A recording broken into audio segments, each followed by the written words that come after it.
For as long as you've been alive, you've been told the church is judgmental, and it shames people. As a result, the seeker pastor has overcompensated with jean jackets and saying the word awesome in every sermon multiple times. Trans is in the title. Transformation, you can be here. While he asserts the notion over and over again so that you don't forget that this place is different than all the other churches that have ever existed. We're special. People like me. Their insistence that the church is a judgment-free safe space assures every heart there's no chance of authentic change in these four walls. It's a similar tactic used by perhaps the biggest hive of villainy and scum in modern society, Hollywood. Hollywood is the place where selling your body to get to the top is a matter of course. Socially transitioning kids for social media clout is the price for fame, and divorces happen like the sun rises. Oh yeah, and substance abuse is just another day ending in Y. That's why it seems odd that Hollywood would strangely grow a conscience and actually start holding people accountable and even eating their own like they have with Russell Brand. Many of you will know the British comedian and actor turned truth teller, and that he is no longer considered one of their own, but rather a white ring extremist, a conspiracy theorist, a QAnon adjacent individual, because he dared use his brain to exit the echo chamber. If there's anything that stirs the ire of those people in that echo chamber, it's clips like this.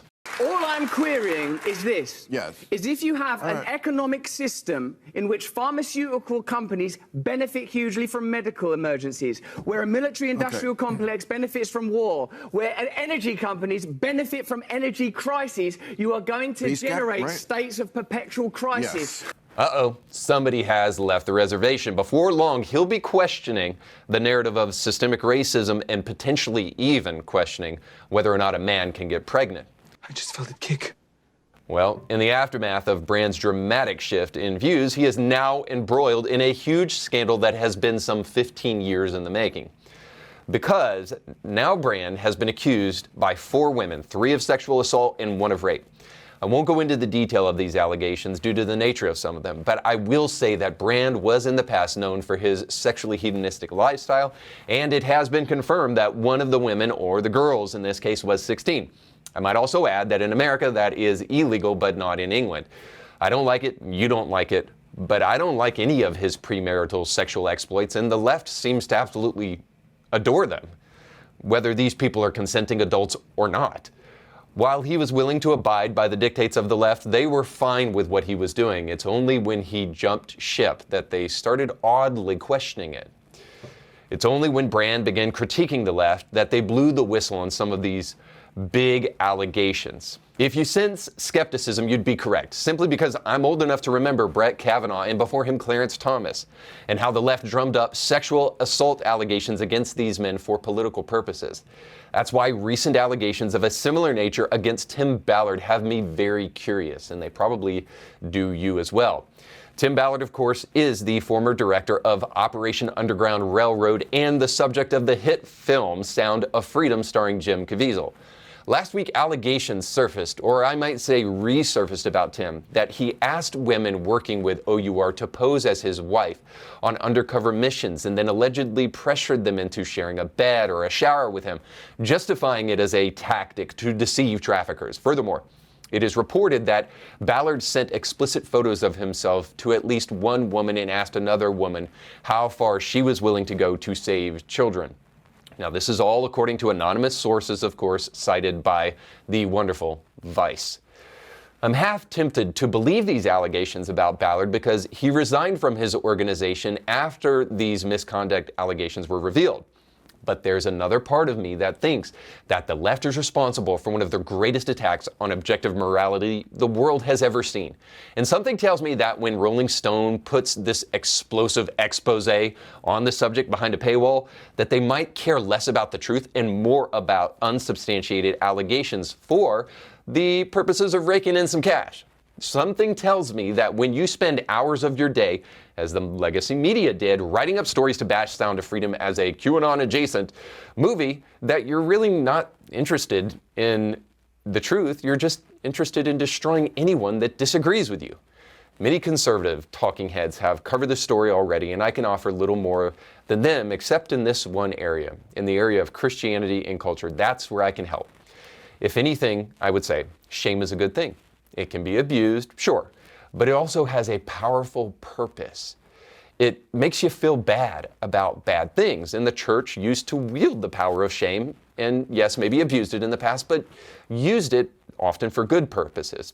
Sociopaths and villains aren't capable of experiencing shame, and that's why it's important that we yield it justly.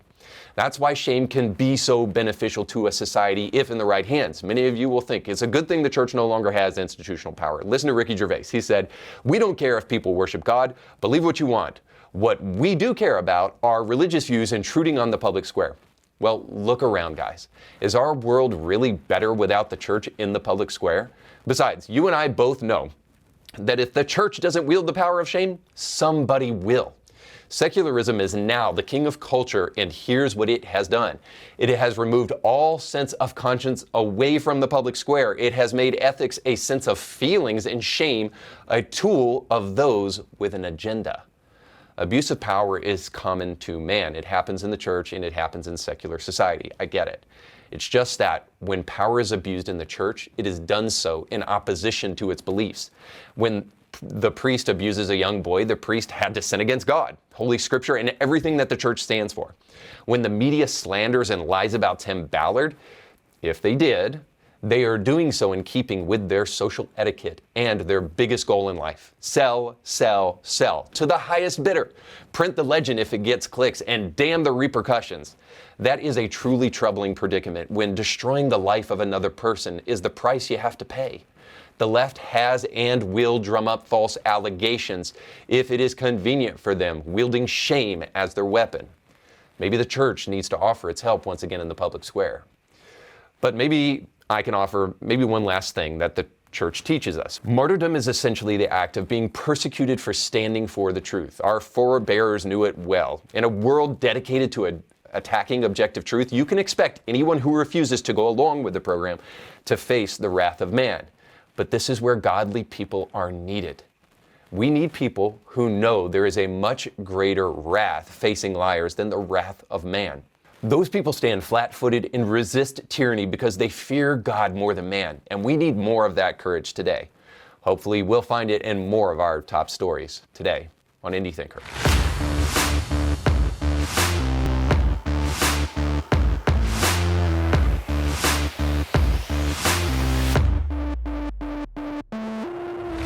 Welcome to the show. Don't forget to like, share, and subscribe. Did you know that you can support Indie Thinker and the great work that we do here by going to our Herbal Alchemy store? There's a link in the description of this podcast, just simply bit.ly/Indie Thinker.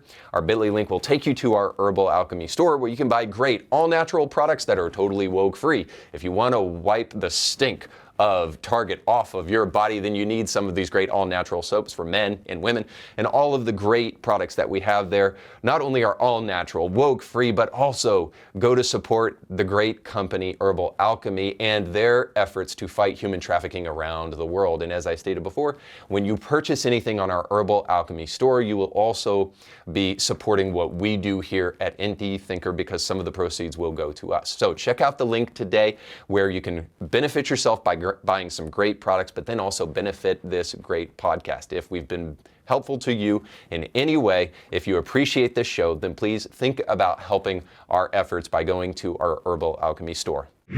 Well, I mentioned at the top of the show that shame is being wielded by the left. Now, for the longest time, the reputation of the church has been that they misuse shame and that they condemn other people and that they're judgmental and that they're intolerant. Well, of course, we know that the truly intolerant people in society are those on the left, like our first story today when we look at David Pakman. You'll see that David, like many of his ilk, actually were extorting Christians and other people of conscience because they simply wanted shame all to themselves so that they could implement their form of shame onto the world, shaming parents, for standing in the way of kids who want to mutilate themselves, or maybe parents standing in the way of, the abortion industry, stockpiling bodies, whatever the case may be. The left has been great at shaming people for all the wrong things.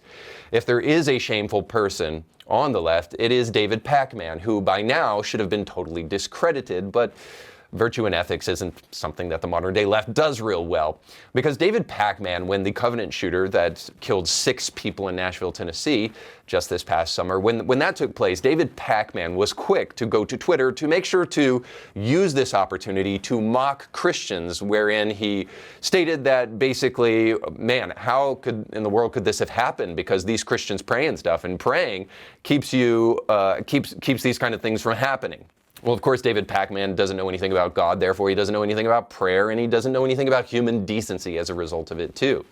Now, David Pakman just recently had Dennis Prager on his show. I was surprised to see this team up, but I was glad for it because very often the left will never go upon the programs of people on the right, but it is the right who is willing to step off their moral high horse, as it were, to actually engage people on the left. And here Dennis Prager is making good on his reputation to consistently do that over and over and over again, to really be willing to speak with people who have differences of opinion. So Dennis Prager was on the show, and of course, David Pakman was his usual condescending and revolting self because he took the opportunity after the conversation where Dennis was absolutely cordial and absolutely kind to him to slander Dennis in this revolting way. Check it out. An institutional contract that was created by a government. To put you down for that is disgusting. He lies about half the stuff he says. He avoids answering your questions the same way you avoided answering what to pray to and what do you pray for. He's an awful person. Very good.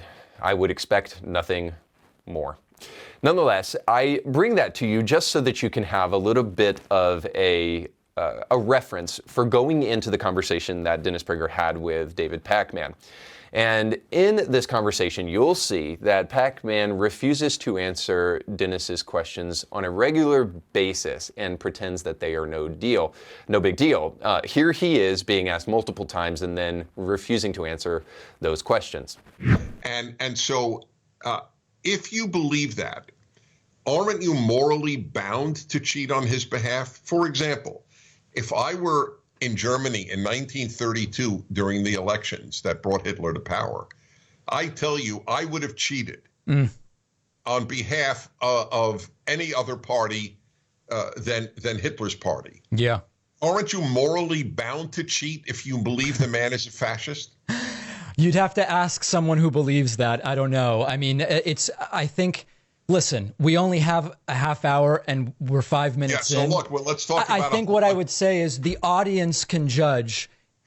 And people go, what are you, nuts? Who says men menstruate? Within 2 years, if you denied men menstruate, you were considered transphobic. Well, listen, I mean, I'm glad to have, I'm going to be honest. I don't know that this is the most interesting thing for us to talk about. But that being said, I have said very clearly, there are some areas, if we just say the world of trans issues, there are some areas where I feel quite confident. Like, for example, when it comes to bathrooms, I was just in Spain. Beautiful country, terrific seafood. I recommend it to you, Dennis.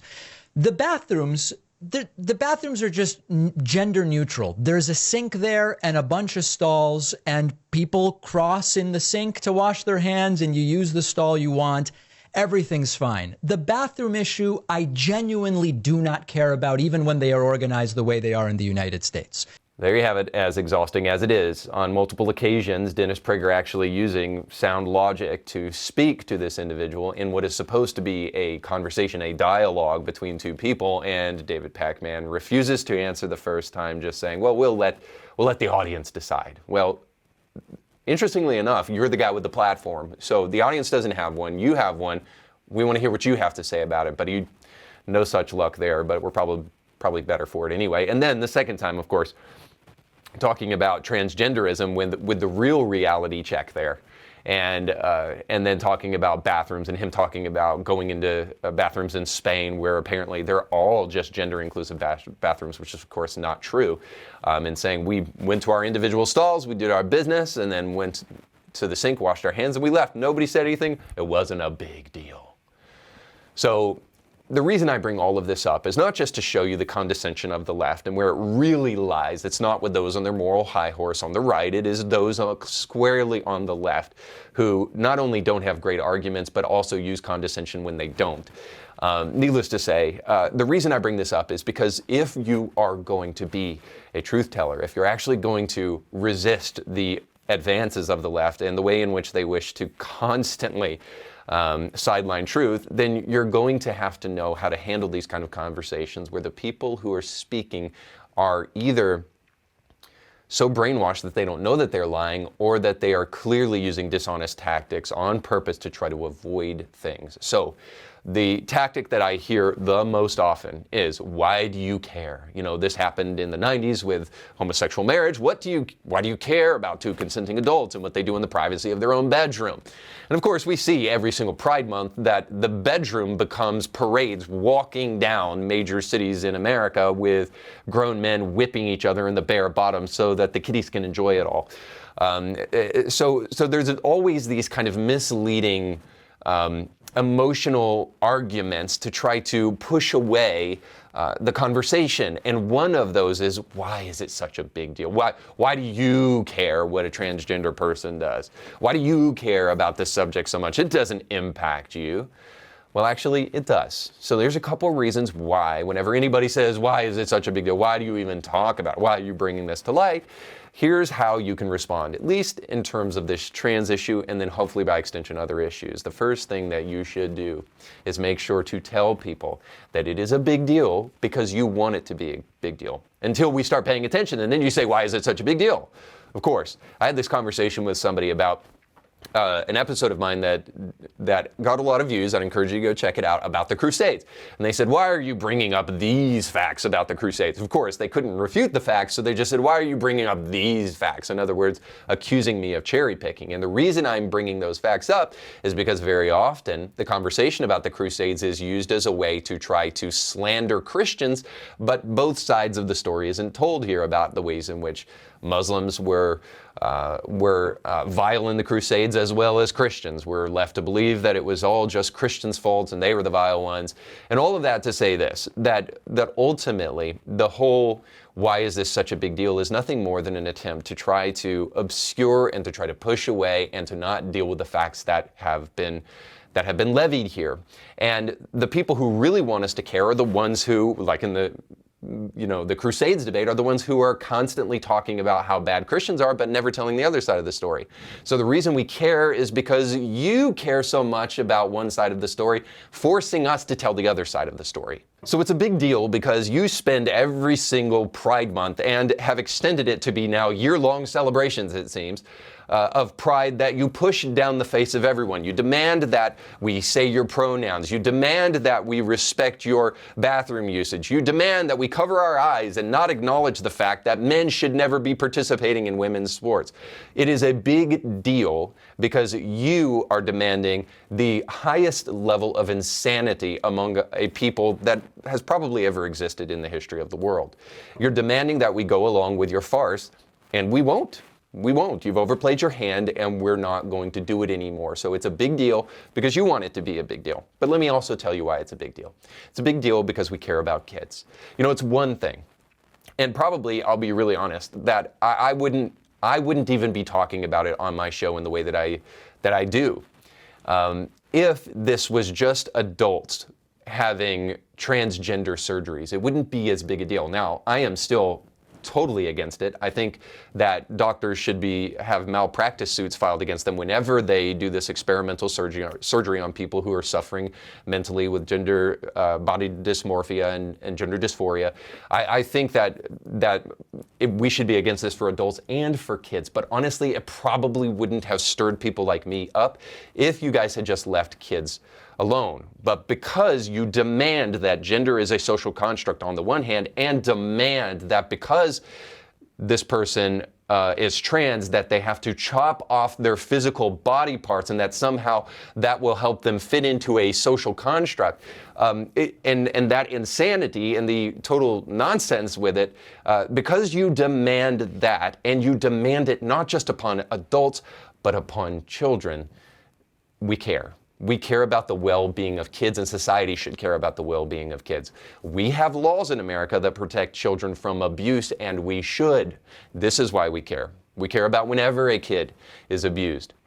And so this conversation often happens within the context of parents too. Well, if the parent is condoning of this and affirming of their kids' gender dysphoria and the poison ideology of the LGBTQIA gender ideologues, if the parents are consenting to it, then why do you care about it? Well, of course, again, we have laws on the books that protect children from their parents because, surprise, not all parents are great. You need to check out my show Thursday for more of that.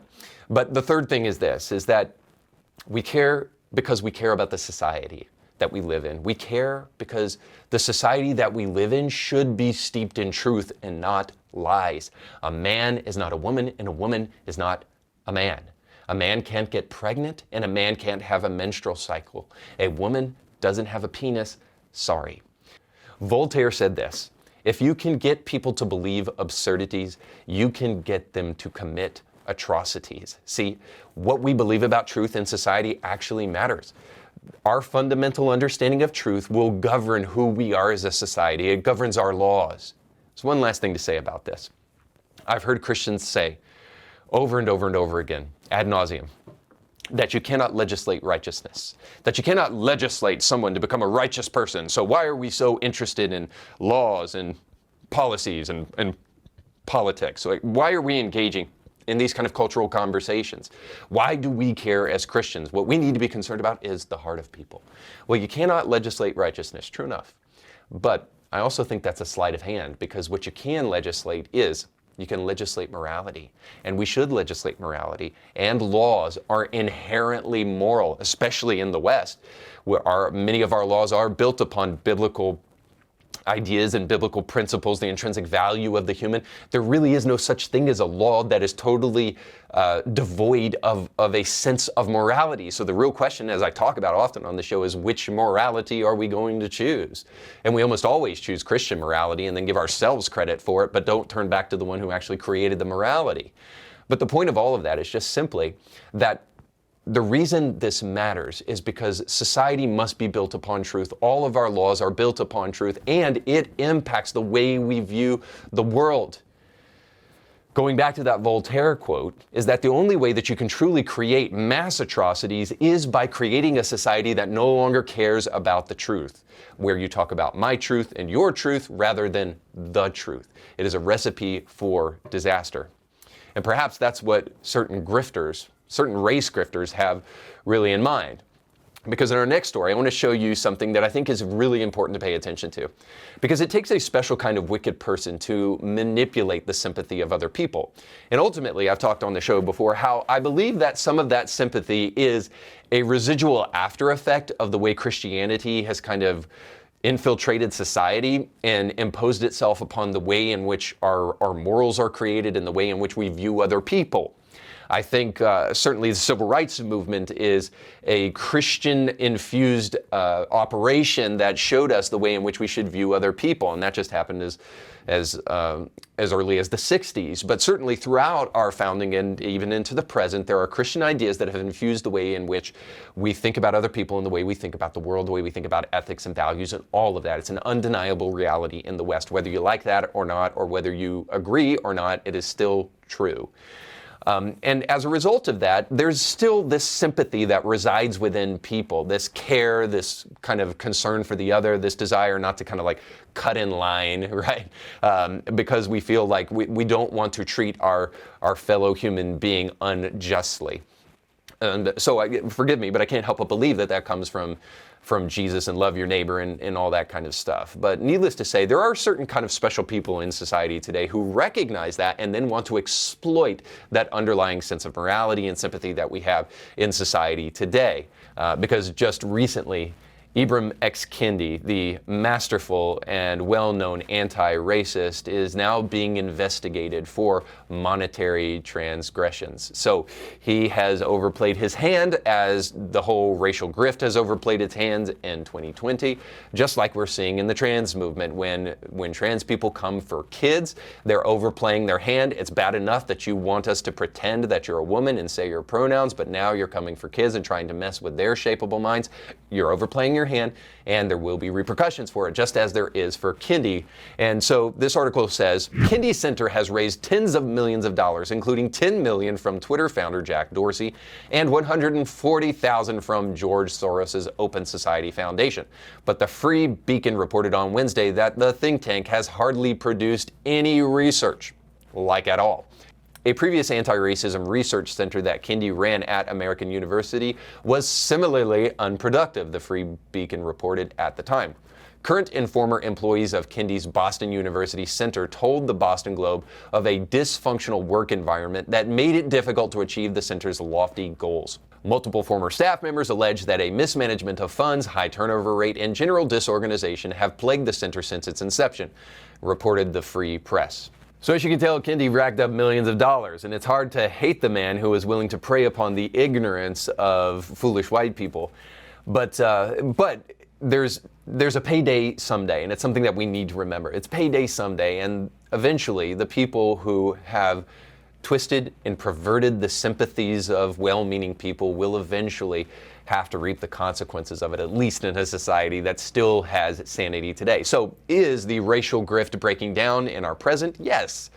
Is it going to be eradicated in this moment? No. It will come again, and it is dependent upon critical, independent thinkers, especially Christians who have a good conscience, who refuse to allow people to be bullied just simply because they want to be sympathetic to others, and then that being perceived as weakness, and then lies being shoved in upon us as a result of that.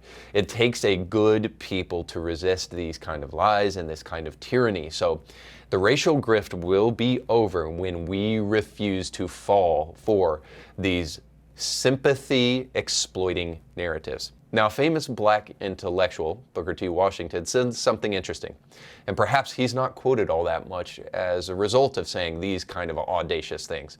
But all the way back in the 19th century, in the late 19th century, he said this: "There is another class of colored people who make a business of keeping the troubles, the wrongs, and the hardships of the Negro race before the public."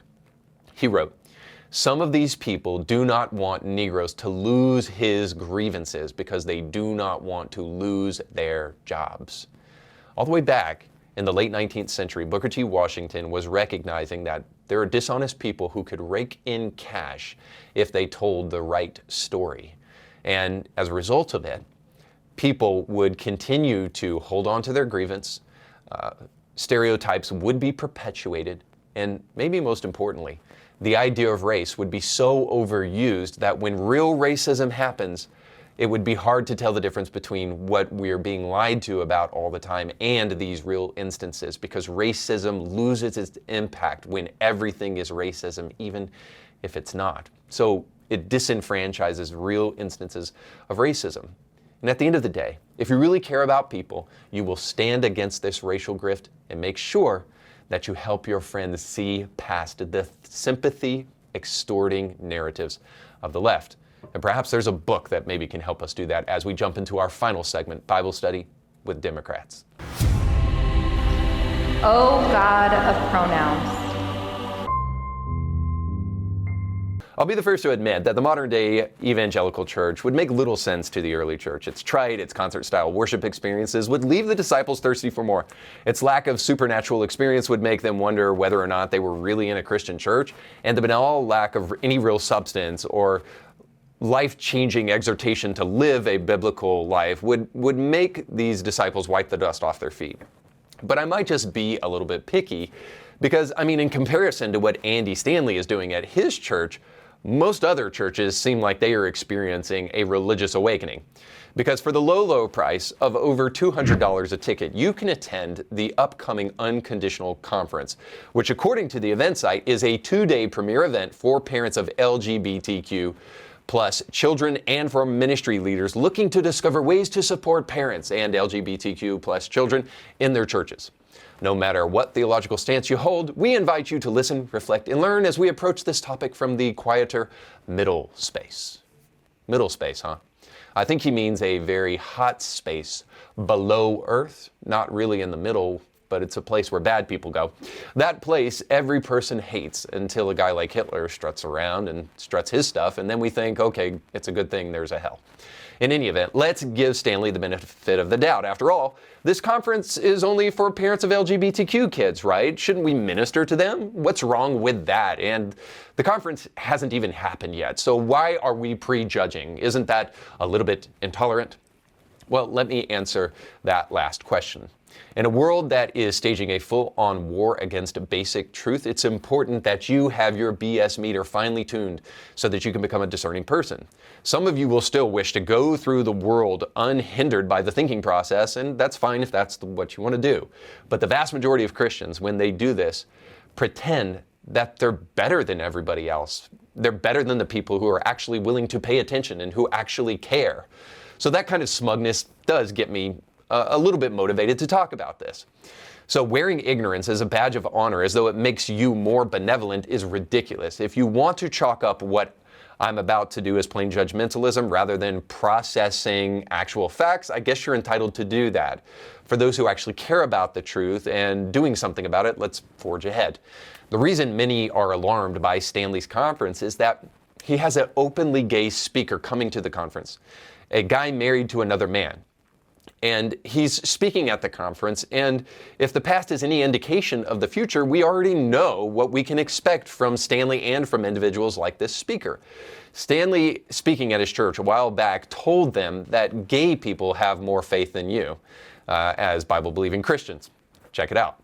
A gay person who still wants to attend church after the way the church has treated the gay community, I'm telling you, they have more faith than I do. They have more faith than a lot of you. A gay person who knows, you know what? I might not be accepted here, but I'm going to try it anyway. Have you ever done that as a straight person? You heathens are desperate to have the same kind of game that the gay man has when he comes to church.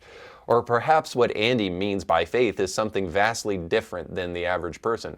We all have faith in something, to be sure, and surely it takes a whole hell of a lot of faith to believe that God can bless your gay marriage.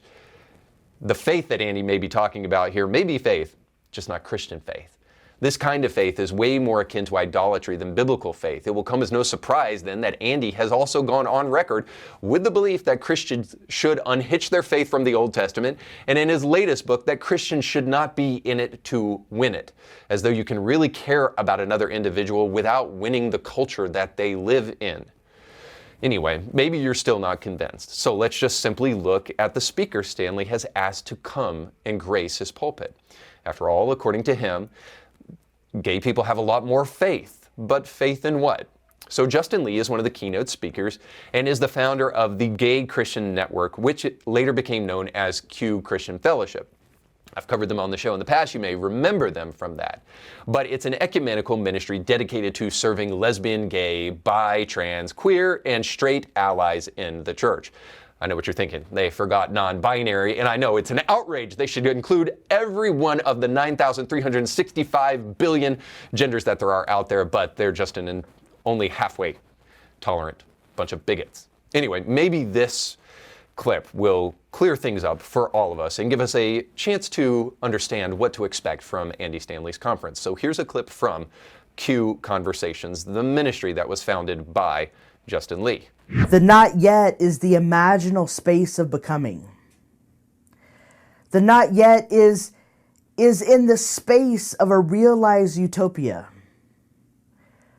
The not yet is the Christian message that we must embody in critical and creative ways to steward a narrative that calls us into being human with one another again. That is the kind of hope I want to invite us to embody. That is the kind of queerness that I hope we can practice. One that reimagines language and practice and narratives that can be midwifed and stewarded through the imaginal. That is hope to me. That is the kind of power I think we have as a collective of believers, of doubters, of Christians, as those who are becoming. Yeah. I totally get where you're coming from with that. I mean, the imaginal midwifing spaces under, yes. I have to say, in response, the alignment that I have with the imaginal is likened unto my eschatological sense of being in the now but not yet, which is rooted in the postulate of thinking aboutedness, beyond the quasi-fabricated knowledge of knowing that everything you just said was total bull. As George Orwell said, some ideas are so stupid it takes an educated person to believe them. And Dr. Robin does not disappoint here. The manner in which she can skip past first base and go all the way out into left field with this imaginal stuff is, it's truly stunning. Let's go back to the basic fact that the Bible here, not Reed or any other Christian, condemns homosexuality. And then we realize that the whole quote-unquote ministry of Justin Lee is built upon a lie. If that's not disturbing enough, maybe this last piece will do it. The organization, Start With Us, is associated with Justin Lee. Justin Lee did a video for them about his gay marriage and being a Christian.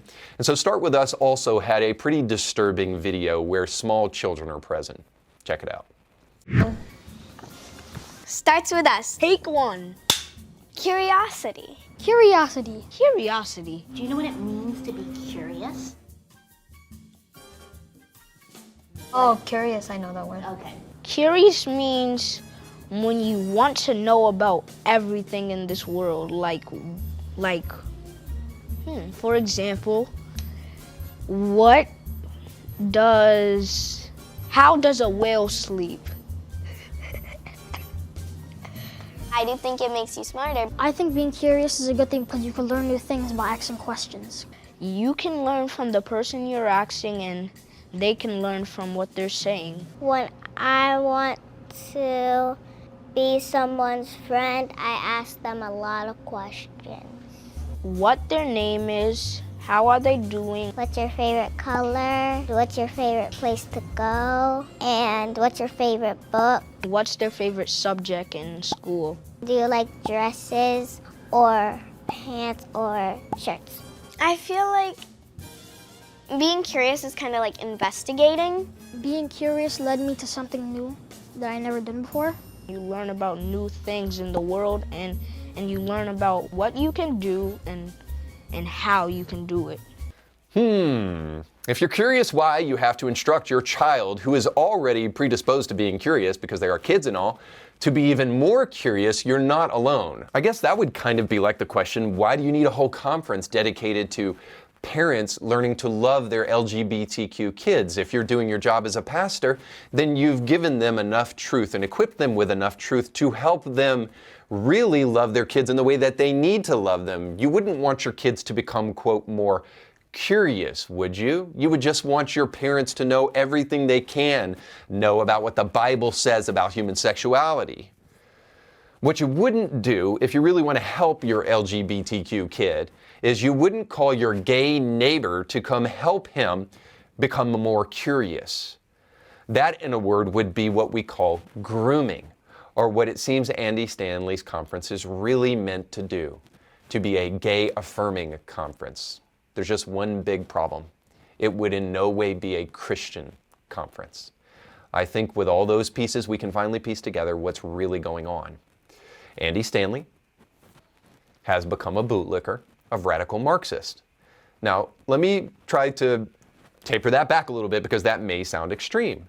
I don't think Andy Stanley is a Marxist. I don't think he is trying to implement Marxist revolution onto society. I don't think that all about Andy. I rather think Andy to potentially be a righteous man who is just incredibly misguided. I think he simply lacks the depth and lacks the astuteness to realize that the people who are coming into his conference are using him and using his church. In other words, he's a useful idiot of Marxist. And Marxists are famous for doing this, by the way. Engels, who is the counterpart to Karl Marx in the Communist Manifesto, said this, that wherever you see a revolutionary movement, in the foreground is always a redefinition of love. In other words, if you're going to create the Marxist revolution, you have to destroy everything and then redefine it in the image of Marxism, redefine it in the image of communism. And one of those things is love. Well, isn't that interesting that these people, like those of Q Conversations, who have obviously been educated by Marxist professors in the university, are interested in redefining love in the church, the place where love should be adequately and accurately defined. After all, God is love.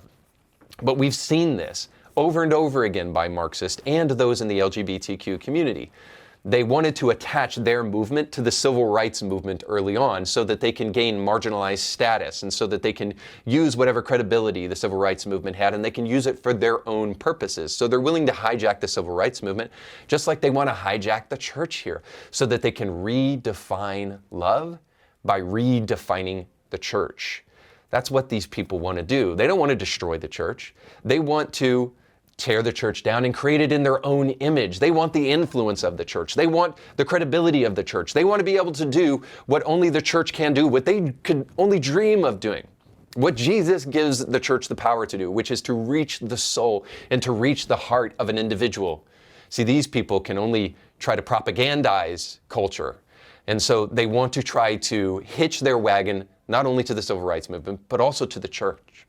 And here's why we must stand against it. First of all, the real condemners are not the people who have a problem with this conference and have a problem with what Andy Stanley does on a regular basis at his church, but Andy Stanley and people like him are the ones who are truly condemning people. And this conference condemns the people who are truly struggling with this lifestyle, the person who might be thinking about gender mutilation, the person who is fighting their homosexual urges. You know, ever since I started this podcast, I've probably ministered to more people in the couple of years that I've been doing this than I did in 20 years of traditional ministry. Because people reach out to me all the time and they say, thank you for having Calvin Robinson on. Thank you for having Christopher Yuan on and others. And thank you for talking about this subject because I've been married for 20 years and I still have every once in a while homosexual urges and you're giving me the courage to keep on fighting those things. See, those kind of people need a godly man to stand up and tell them that the fight is worth it and God can give you the strength and even give you the help to finally be delivered from this thing. For those who are in the middle of fighting that fight, there needs to be a pastor who brings the kind of encouragement that Andy Stanley doesn't seem either capable or willing to provide. Then the other, and probably the most important thing, especially as it relates to this conference, is that it condemns the parents of LGBTQ kids. It doesn't help them. Because many of those parents tried to deliver spiritual truth and tried to speak to their kids in a way that would help them understand what the Bible says. And as a result of that, their kids probably want nothing to do with them. Andy Stanley's conference, I'm sure, is eventually going to make them feel even more condemned than they already do for standing up for what is right. See, those parents need a pastor who will come beside them and say, hey, you had two options. Both of them, you were going to lose your kid. You could lose your kid to the LGBTQ cult, or you could lose your kid because you spoke the truth to them because of this LGBTQ cult. In any case, you were going to lose them. But at least in one of these options, you gave them the antidote for what's going on with them. And one day, if by God's grace they are converted to Christianity and they come back to you and they say they're sorry, they will thank you for telling them the truth. The worst thing that could possibly happen to those parents is their kid come to them and say, why didn't you tell me? I thought you believed in God. I thought you believed in the Bible. Why didn't you tell me? Now, these parents are struggling with one of the most difficult moments in their life, and they need a pastor who will encourage them and say, if you told your child the truth, you were trying to help them. You were trying to make sure that you didn't confine your child to a plastic surgeon's knife and to a community of people who pretend to love them, but actually will just encourage them toward decisions that will leave them with lifelong pain, that will leave them with bone density issues, with infertility, with acne, with receding hairlines.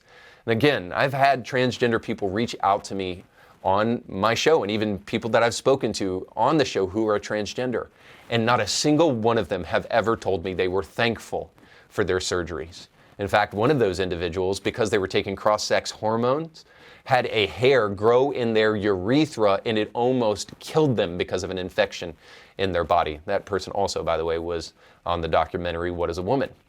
And so the point is that a parent who helps their kid avoid that kind of life of pain and avoids resigning their child to this poisonous ideology is a parent who truly loves their kid, and they should be commended for that. But Andy Stanley's conference would have them walk away condemned even more, because they're supposed to affirm and or find some way not to tell their child the truth. You know, Andy Stanley, if he was doing his job as a pastor, should say, hey, your child didn't reject you. Your child rejected God. And there's nothing you can do about that. Stand in the truth, stand firm, and eventually, by God's grace, you'll win your child back. And so if you really care about real love, if you really care about standing for people, if you really care about not condemning people, you will find a way to marry love with the radical truth of God's word and unapologetically share it in a society of lies.